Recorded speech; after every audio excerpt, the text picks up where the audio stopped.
Nanusochanti Pandita. So he tells Arjuna saying that you are lamenting. You are lamenting for something that a learned person doesn't lament for. A learned person will not lament for what reason you are lamenting. And what was Arjuna lamenting about? Arjuna did not want to fight because he had all his relatives on the other side, right? Gurus and all that. It seems like a very natural thing, right? What Arjuna did. Arjuna is saying, why should I kill my own family, my gurus, my elders, my friends? But for some reason, which we will understand through, as we go deeper into Bhagavad Gita, that Krishna was not happy with Arjuna's decision. Krishna was not happy with Arjuna's decision. So Krishna is telling Arjuna, saying that the reason why you are not wanting to fight is wrong, is not correct. Why was it not correct? Because this war that was happening was what is called as Dharma Yuddha. What is Dharma?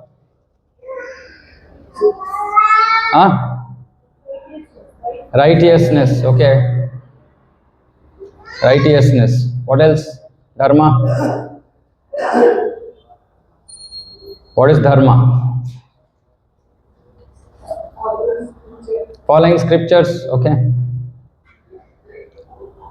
So in simple language, I've discussed this before also. What is the dharma of sugar? Sweetness, right? Easy to understand. That's all. Dharma of sugar is to be sweet. What is the dharma of a human being? To be in the right path, okay? Okay, to live a life as per what Bhagavad Gita is saying. See, basic distinction. What is the basic distinction between animals and humans? What is the basic distinction? Thinking power. Animals don't have thinking power. How many of you think animals don't have thinking power? Okay, how many of you think animals have thinking power? One of them it has to be, 50-50. Okay, so animals also have thinking power, right? It's very easy. You take a stick near a dog, it will run away, right? It knows that somebody is coming to harm me. Simple. It has that ability to understand. So what is the difference between animals and humans? They don't have intellect. No, this is intellect. Intellect basically means that, okay, somebody is coming to harm me, so I need to run away. Is intellect, right? It's one way of intellect, right? But it understands. Intellect is what? Understanding the situations, circumstance, and then doing something about it. Right? They don't have opportunity to learn about God. They don't have opportunity to learn about something that only human beings can understand. So Shastra says, Ahara nidra bhayamaitunam cha samanyam etat pashubi naranam dharmo ithesham adhiko vishesho dharmena hina pashubi samana. If a human being is only living doing 4 activities, which is ahara, nidra, bhaya, maituna. Ahara means eating, nidra means sleeping, bhaya means protecting oneself, maituna is producing children. So if Shastra is saying that if human beings also do only these 4 activities, Shastra calls them dvipada pashu. What does that mean, dvipada pashu? 2-legged animals. So and then Shastra is saying dharmena hina. If a human being doesn't have dharma, is pashubi samana, is equivalent to an animal. So this dharma has to be understood through the scriptures, and it is actually explained. We will discuss this later in more detail. It is called varnashrama dharma. It's called varnashrama dharma. The full explanation of what dharma is for human beings is called varnashrama dharma. So which means, simply put, that there are 4 varnas and 4 ashramas. Okay, 4 varnas are Brahmana, Kshatriya, Vaishya and Shudra. Now this is not caste system as we understand today in modern India. It's not caste system. Krishna actually created these varna and ashrama. Krishna says in Bhagavad Gita, Chatur Varnam Maya Shrishtam. He's saying this Chatur Varnam, which is this 4 varna, Maya Shrishtam, means I created. But it is based on Guna Karma Vibhagashaha. It is based on the guna. So we'll talk about this guna as we go forward. Guna means nature. Nature. Simple. What is the nature of who is a Kshatriya? Administrator, right? Ruler, king, police, all these you can call as Kshatriya. Now, what is the nature of a Kshatriya? To protect, to safeguard, right? Now, what is the nature of a Brahmana? Give knowledge simplistically. Simple discussion will not go too deep into definitions. So a Brahmana gives knowledge. Now, if suppose a rowdy comes now here, who will be able to protect us?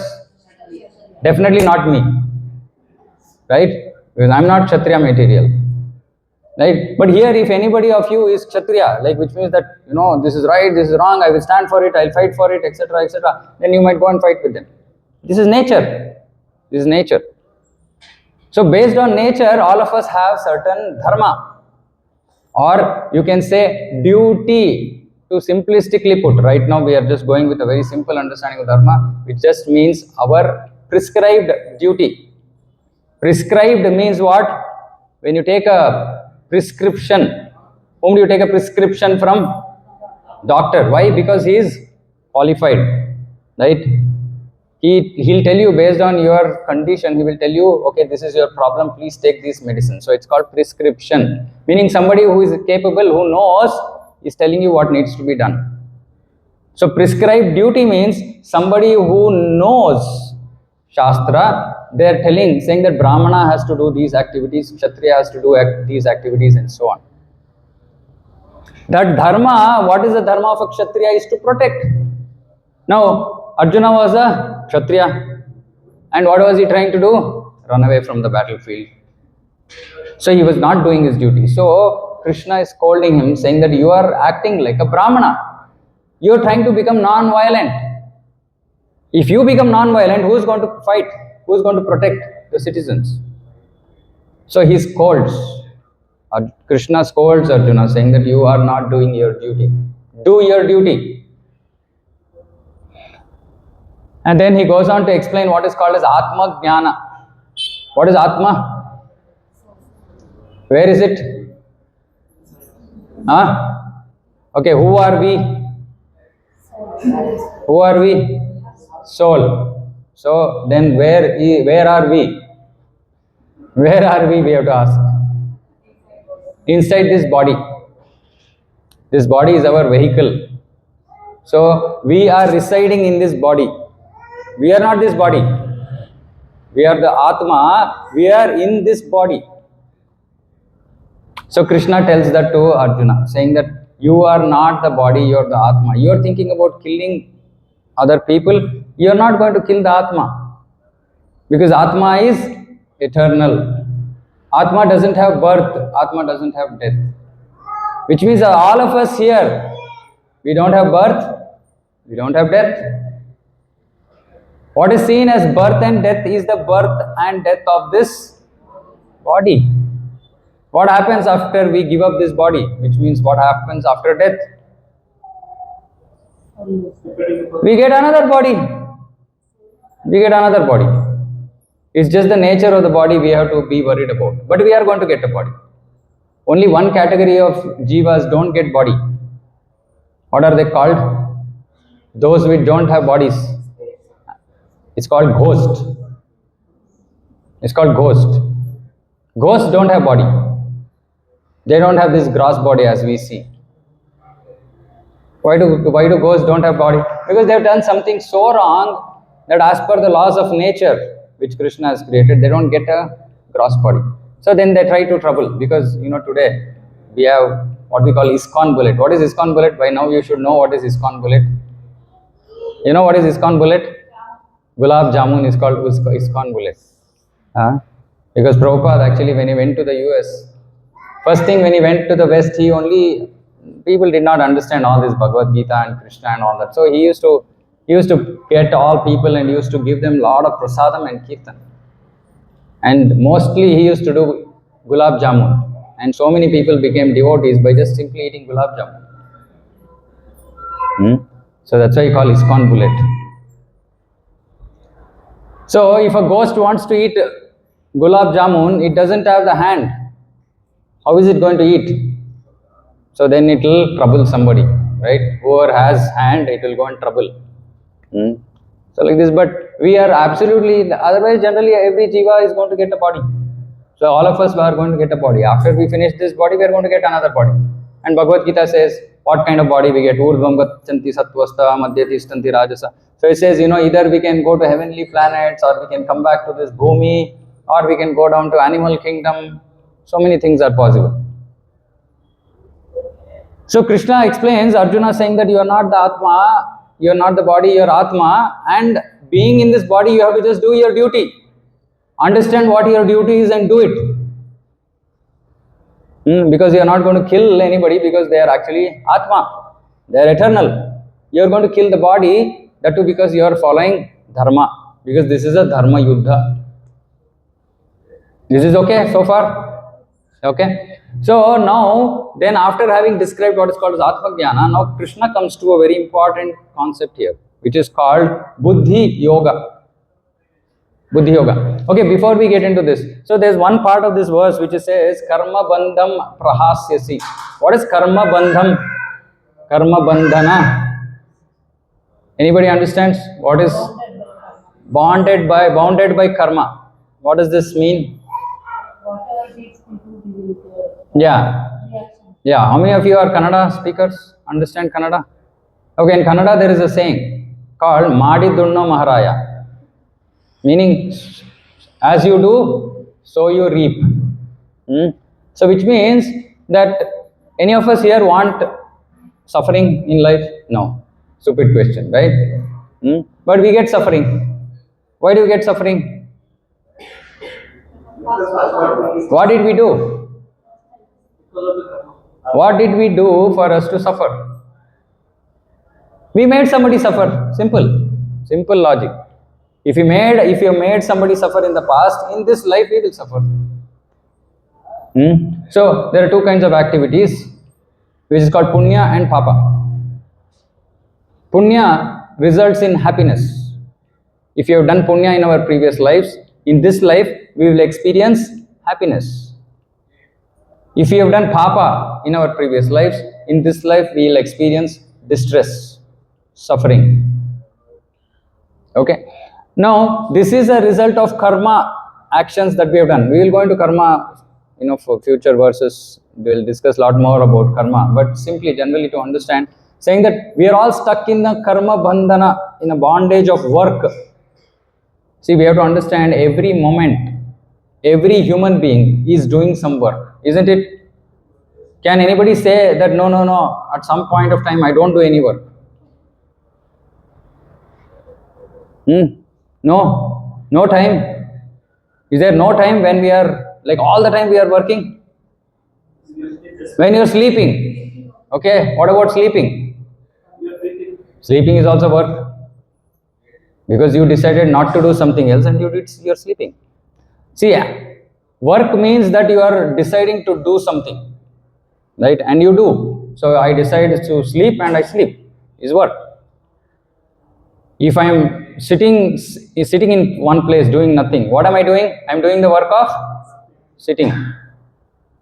So there is not even a moment where a human being does not do action, karma. For example, somebody is sitting and somebody is, there's some accident outside and we are simply sitting. So what did we do? Instead of going and helping somebody, we are sitting. So we did an action now which is maybe not good. Even though we might say, I didn't do anything, I didn't harm anybody, right? But by not going and helping somebody also, I did some harm. Correct? So that is action. That is also action. So every moment we are doing action and we don't know what is right, what is wrong. And as a result of this, we are going to keep getting punya and papa. Now Krishna is saying that till we have this karma, what we call as karma phala, we have a big karma phala balance. We are all millionaires, right? We have so much that we are going to keep coming back to this material world again and again to experience the happiness and distress of all the karma phala that I have accumulated. Till I have karma phala, I have to keep coming back to this material world. And I have to keep suffering and keep enjoying. Both. And this karma account is such that you can't say, okay, I have some punya, which is good. I have papa. Now, can you offset? Can you compensate? No. Sorry. You have to enjoy good things that you have done. You also have to suffer for the bad things that you've done. So this is called karma bandhana, bondage of work. Now Krishna is saying one thing here in this verse. He is saying karma bandham prahasyasi. He is saying by doing something, this karma bandhana will be destroyed. Meaning all the karma phala we have accumulated will all get destroyed. If the karma phala gets destroyed, that basically means we are not going to come back to suffer and enjoy in this world. Where will we go? That we will discuss in course of time. Right? So, but he's saying, but we have to do something. If we want this karma bandhana to be destroyed, we have to do something. And he's saying, buddhi yoga. So, he's using this word buddhi yoga. So, he's saying, buddhya yukto yaya partha karma bandham prahasyasi. Buddhi means what? Buddhi? No. Jnana. What is jnana? Jnana is knowledge. Buddhi? Intelligence. Buddhi is intelligence. Yukta? Yoga. What is the meaning of yoga? Okay. General meaning of yoga? Yoga means connection. Connection. Right? So generally, yoga means connecting with the Supreme Lord. That is what is yoga. So Krishna is saying that you have to use your intelligence to connect with me. We have to use our intelligence to connect with Krishna. And when we do that, karma bandham will be destroyed. All our karma phala will be destroyed. Now I'll explain what this buddhi yoga is. So in the next verse, it's a beautiful verse. It says, Neha vikramanashosti pratyavayo na vidyate swalpam apyasya dharmasya trayate mahato bhayat. So he's saying that this buddhi yoga, whatever that buddhi yoga is, swalpam apyasya, even if you do little, trayate means protects or releases us from mahato bhayat. Mahato bhayat means greatest fear. Okay, now question for all of you. What is our greatest fear? Okay, death. What else? What else? Failure. Okay. Yeah, Prabhu. Forgetfulness of Krishna. Okay. Diseases. Okay. What other people think about us. Okay. Thinking about future. Okay. Will we be able to reach Krishna? Okay.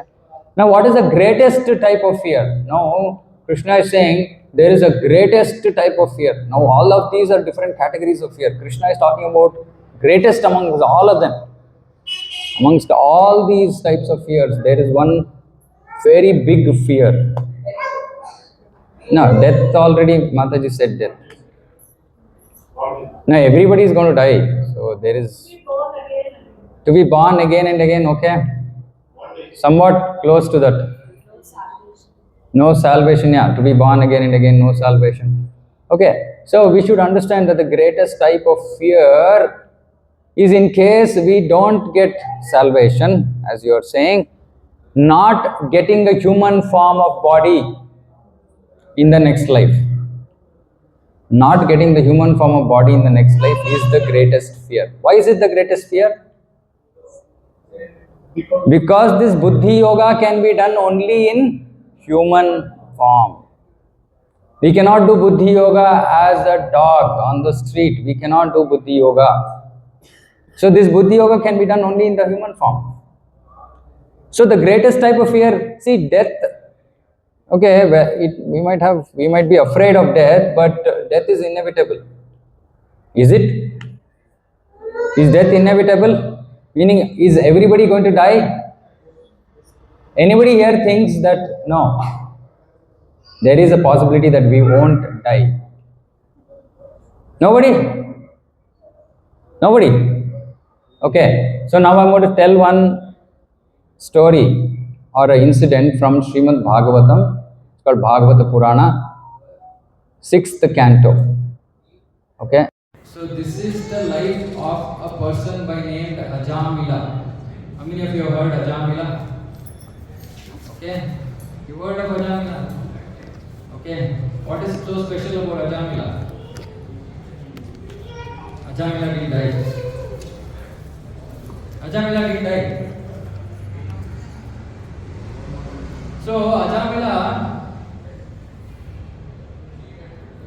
was born in a family of very cultured Brahmanas. So his father was a devotee of Nagar.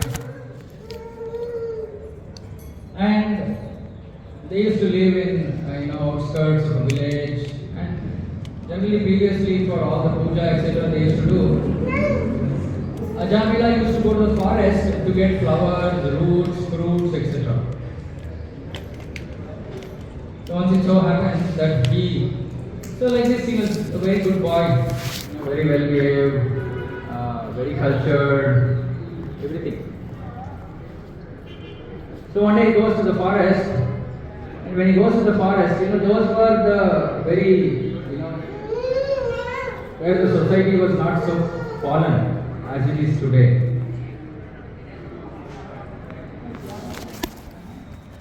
Today, mostly,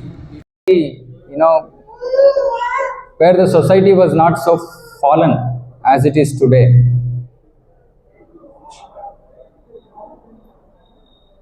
Today, mostly, if family is sitting and seeing TV together, is it like, what do you think is the quality of content that comes on the TV? Is it something that everybody can sit together and watch?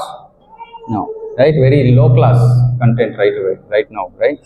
Even in newspapers, magazines, etc. Anyway, those days were not so bad. And Ajamila, one day what happened was, he went to the forest, and in the forest he saw two people. So one was one male and one female. The female was a prostitute. Okay, and this male was some low class Shudra who was trying to enjoy with that prostitute. And till now, Ajamila had not been exposed to this kind of thing. And that day what happened was, as he was walking, and those two people are coming from front, and for a moment, Shastra says, for a moment, Ajamila was eye to eye with the prostitute. For a moment. This is very important. So he was eye to eye with the prostitute, and suddenly what happens? Her dirty glance affected him. It affected him so much that he knew all this knowledge, saying that, okay, no, this is not good, I am from a very cultured family, this is a very low class person, I should not also think of her, I should not associate with her. He tries everything, and then somehow he just comes back from the forest, whatever he wanted to, he had to go and get, he gets everything, he comes home, gives everything to his father is engaging in worship of Narayana. But what happens is that look, those eyes, he cannot forget. He cannot forget those eyes. Right? And now he's being haunted by that lady. He cannot now be without her. But those days were not, days of Google Maps and location and this and that and all that. Now he doesn't even know where this lady had come from, who she is, where did she came from. He had no idea. But he was so attracted by her that he made up his mind, saying that, no, I want to get her home. Just imagine, a cultured Brahmana boy, now attracted to a prostitute, and he wants to bring the prostitute home. Somehow he makes a lot of effort, he goes, finds out, finally he finds out where she is staying, where she is living.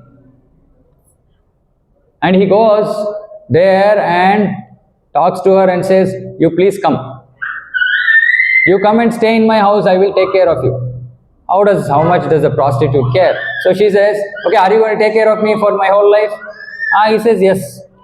He says, like, but how will, your parents allow me? And you're saying you're married also. By that time, Ajamila was also married and had a very cultured, very nice, Brahmana wife. So she's asking, how will you just keep me in your house? Won't they all, object? Ajamila says, no, don't worry about all that, I will manage. So she comes.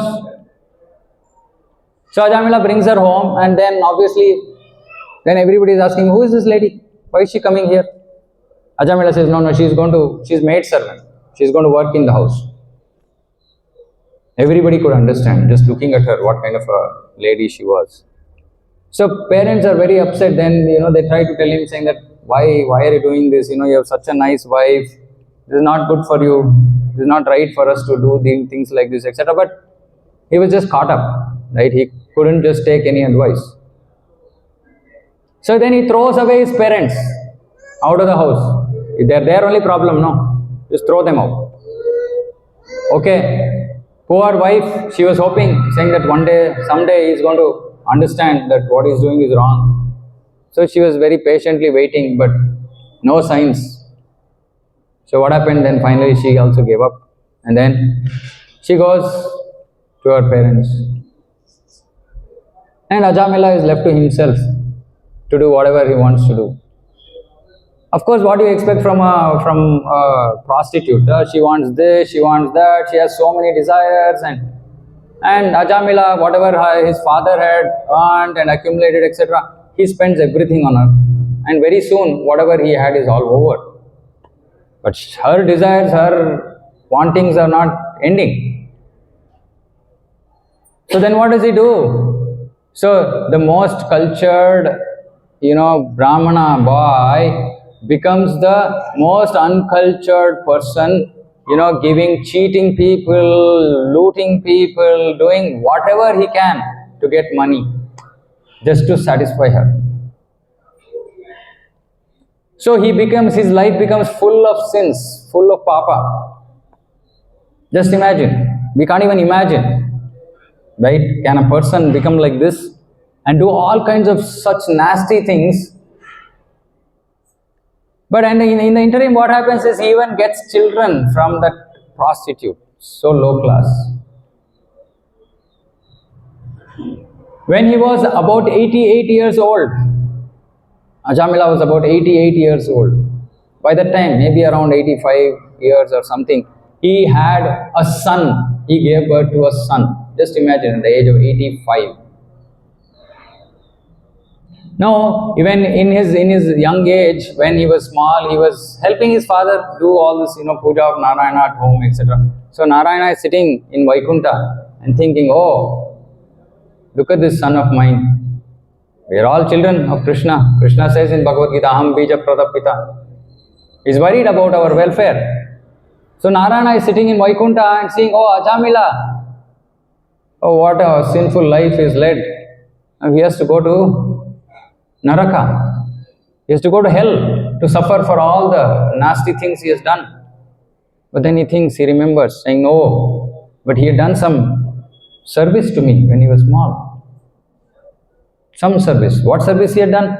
Just getting fruits, roots, etc. from forest. Just helping his father do service to Narayana. Puja to Narayana. Bhakti to Narayana. But Narayana remembers, saying, this was the boy who was getting me all those fruits and roots and everything. How can I just leave him? No, I have to save him. So what Narayana does, Narayana gives him intelligence, inspires him to name his son as Narayana. So what happens? Small children at home, what is that? What is Ajamila doing? Narayana, come, Narayana, sit, Narayana, eat, Narayana, sleep, Narayana, don't go here, Narayana, Narayana, Narayana, Narayana is continuously coming from his mouth.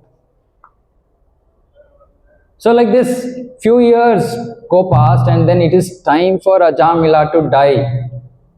It is time for Ajamila to die. And he's fully, he's like coughing, and so much of phlegm is coming out, and he's not able to talk, and his prostitute wife is saying, why are you simply coughing? Why don't you go to a doctor and come? You're troubling everybody at home. Ajamila says, no, it's okay. I will just go to my room and lie down. Hopefully after I take some rest, I will be okay. So he goes to his room and he lies down. And then nearby, as he is lying down on his bed, nearby his dear son Narayana is playing. It's a small child. He doesn't even know what is happening to father. He's just simply playing with his toys. Right? And Ajamila is sleeping. And like in a dream, suddenly Ajamila sees 3 ferocious looking, ugly, scary looking beings. Scary, like they have bulging eyes and then long teeth and dark, ugly looking. And they're coming near, they're coming to Ajamila.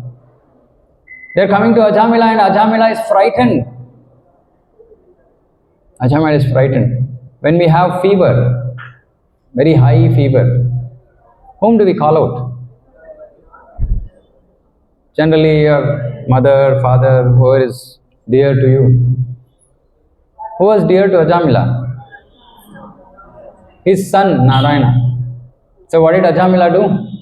He called out, Narayana, please come and help me. Whom did he call out? He called his son Narayana. And Narayana is sitting in Vaikuntha.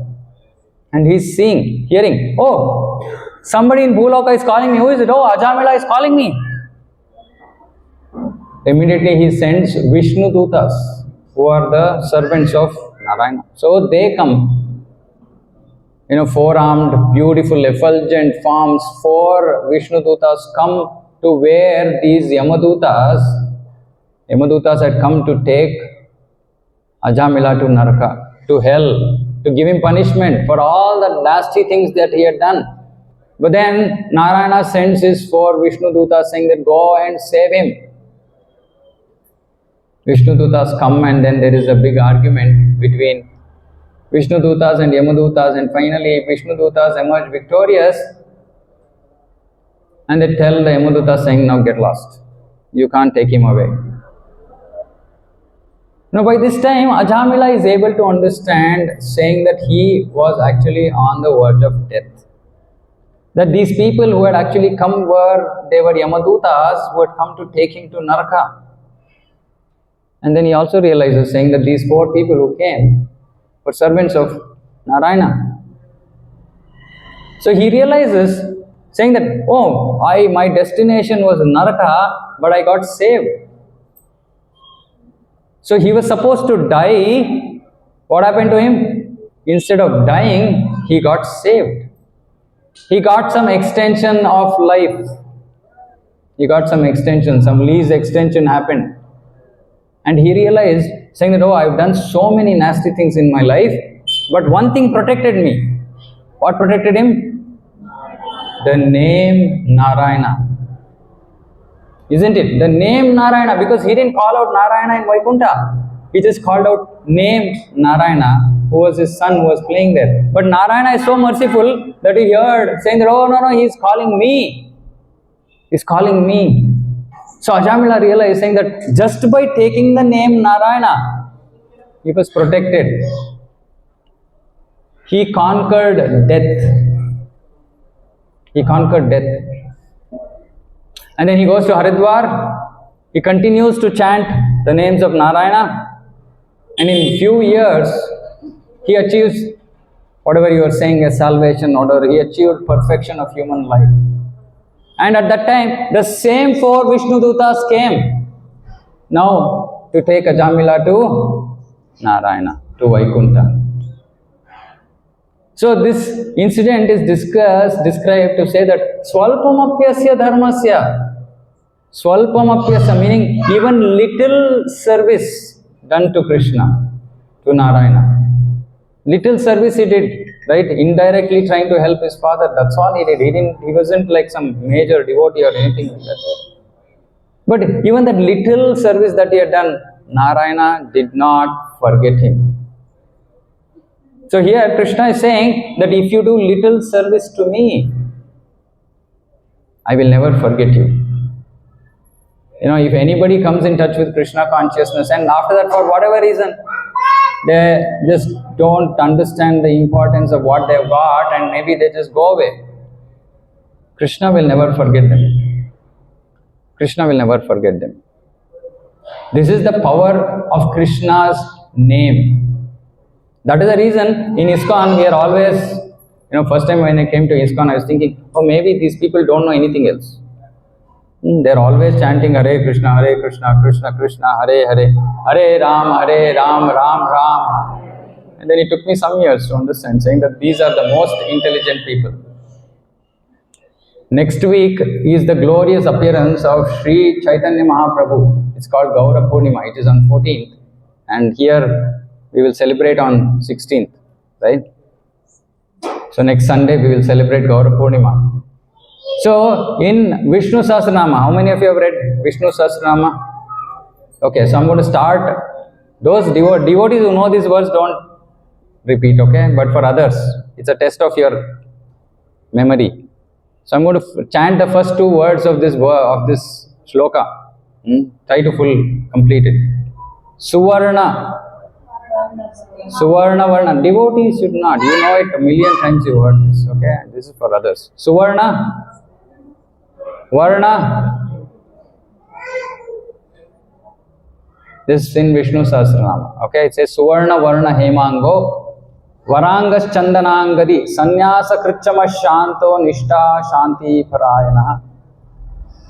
So Vishnu Sahasranama is foretelling the appearance of Krishna in Kali Yuga as a sannyasi. The sannyasi is Sri Chaitanya Mahaprabhu. So we will hear more next week about this. But Chaitanya Mahaprabhu came because in Bhagavad Gita, Krishna says, Manmana Bhavamad Bhakto Madhyaji Mam Namaskuru. Krishna is telling in Arjuna, saying that, become my devotee. Twice he says, become my devotee, become my devotee. This is Buddhi Yoga. When we become Krishna's devotee and we do service to Krishna, that is Buddhi Yoga. So Krishna says this multiple times in Bhagavad Gita, but he doesn't tell how we have to do bhakti. What you should do, he doesn't tell. So subsequently, he himself comes as Chaitanya Mahaprabhu to give us the path of bhakti. What is this Buddhi Yoga? What should we do? So in simple terminology, we say Bhakti Yoga or Buddhi Yoga just involves four things. What are those? A, B, C, D. What are these A, B, C, D? What is A? Association. Association of whom? Whose association? Why we should associate with devotees? Because they are doing Buddhi Yoga. So when we associate with them, we will also understand how to do Buddhi Yoga. Because they are on this path. They are on the path of that Ajamila has taken.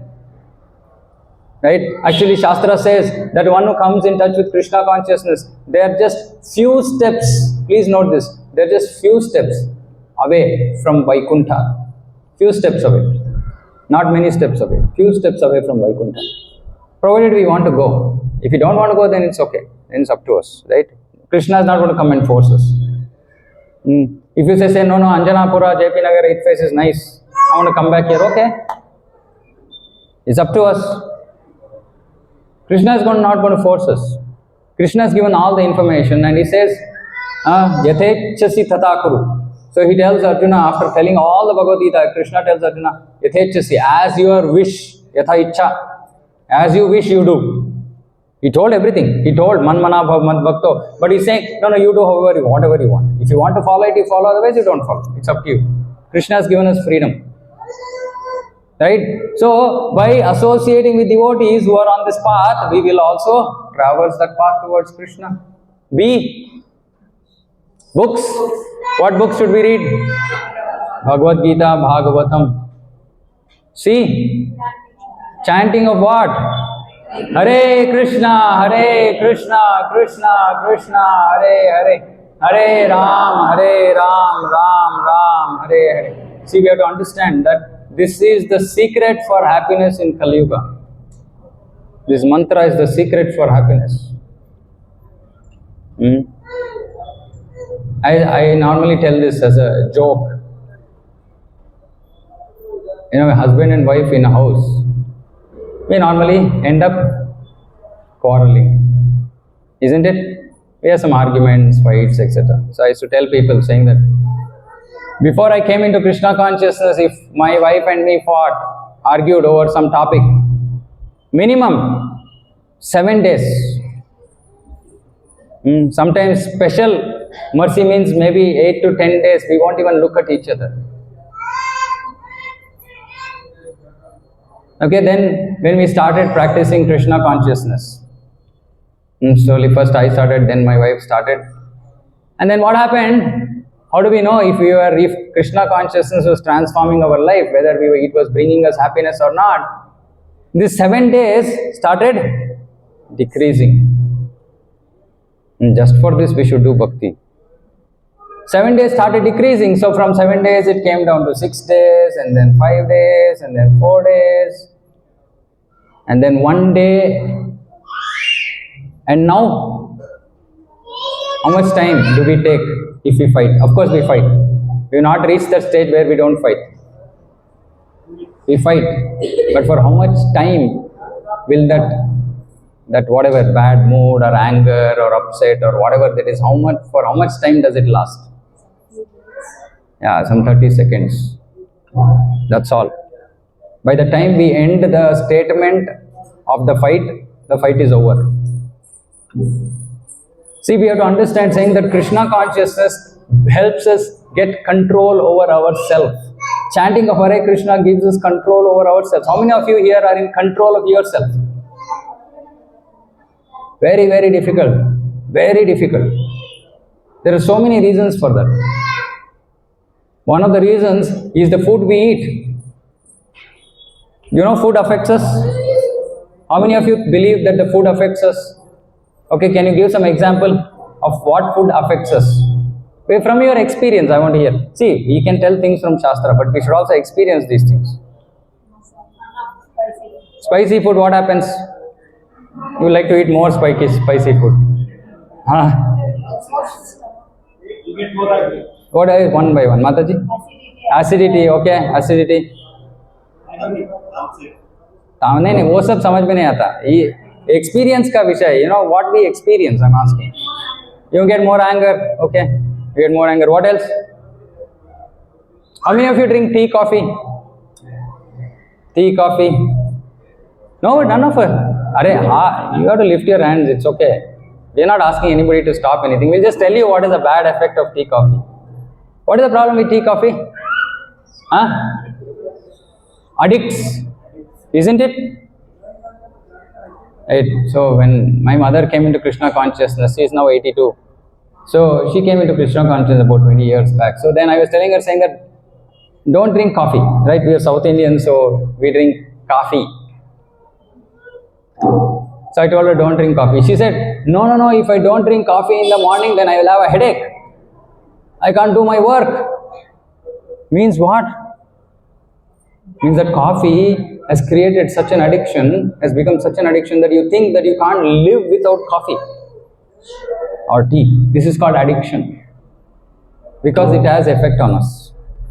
Okay, food has effect on us. So the chanting of Hare Krishna actually helps us to come in control. So there's a very beautiful verse which says, Cheto darpanamajanam bhavamahadavagni nirvapanam Shreya Khairava Chandrika Vitharanam Vidyavadu Jivanam Anandam Buddhivardhanam.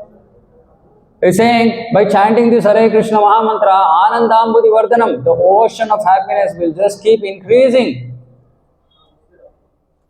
Our happiness just goes on increasing as we chant Hare Krishna Mahamantra. It is the only path for happiness in Kali Yuga. There is no other way. Hare Nama eva kevalam khalau nastyeva gatiranyata. There is no other way but to chant Hare Krishna. That is the only way for happiness. Now if I tell moksha, this, that and all that, who cares? Yeah, no problem if you don't care for moksha, but we want to be happy till the time we are here. Still Hare Krishna Mahamantra is the only option. There is no other option. And D, A, B, C, D. So A for association, B for book, C for chanting, D for what kind of diet? Okay, so we will discuss this when we come to modes of nature. Okay, what is sattvic food, what is rajasic food, what is tamasic food. Simply for now, we should understand that it has to be Krishna prasada. Krishna, when I say Krishna, it can be Vishnu, Narayana, Narsimha, Vamana, Varaha, Rama. We call this Vishnu Tattva. So food that has been offered to them, which we normally call in Kannada Naivedya, or we say Bhoga. It is food that is cooked in Sattva and offered to the Lord. And when we offer it with love and affection, Krishna says, Bhakti. Patram pushpam phalam toyam yome bhaktya prayachati. So when we offer it with love, Krishna accepts it. It doesn't matter if you are cooking the same item and giving to Krishna. Krishna won't say, Arey Baba, what is this? You are giving me khichdi every day. He is saying even you can give water also. You can't give anything else to me, just give water. I am happy with that. But it has to be given with bhakti. When we do that, Krishna accepts it and he gives this, mercifully gives this prasadam. He gives it back as prasadam. Right? And if we eat prasadam, prasadam also purifies us. Purification means happiness. Purification equals happiness. So when we do this A, B, C, D, we are doing bhakti yoga. Even little if we do, Krishna is saying, Trayate mahato bhaya. Definitely you will get a human form next life. If you don't achieve perfection in this life, you will absolutely get a human form. Why? To continue your bhakti from where you left off. If suppose say you left off at 5%, it's not that it will become 0 in your next life that you have to start, right? How much ever money you have, next life what do you have to do? You have to start earning money from scratch. But bhakti is not like that. You will carry forward this into your next account, next life. And you will continue. If you stopped at 5%, you will continue from 6% onwards. Right? So, benefit of doing Buddhi Yoga or Bhakti Yoga is first is, it will liberate us from all this karma bandhana. It will give us happiness in this life. It will absolutely give us a human form in the next life. Right? If we don't achieve perfection in this life, we will get a human form in the next life. And it will make sure that we slowly and steadily go towards Krishna, which is the only opportunity or possibility for happiness, because Krishna is Satchidananda. He is the reservoir of all happiness. So when we come in touch with Krishna, we also become happy. Okay, so I'll close here. This is the topic of Bhakti Yoga or Buddhi Yoga. If anybody has maybe 1 or 2 questions, I can try to answer. Is that okay? So what should we do?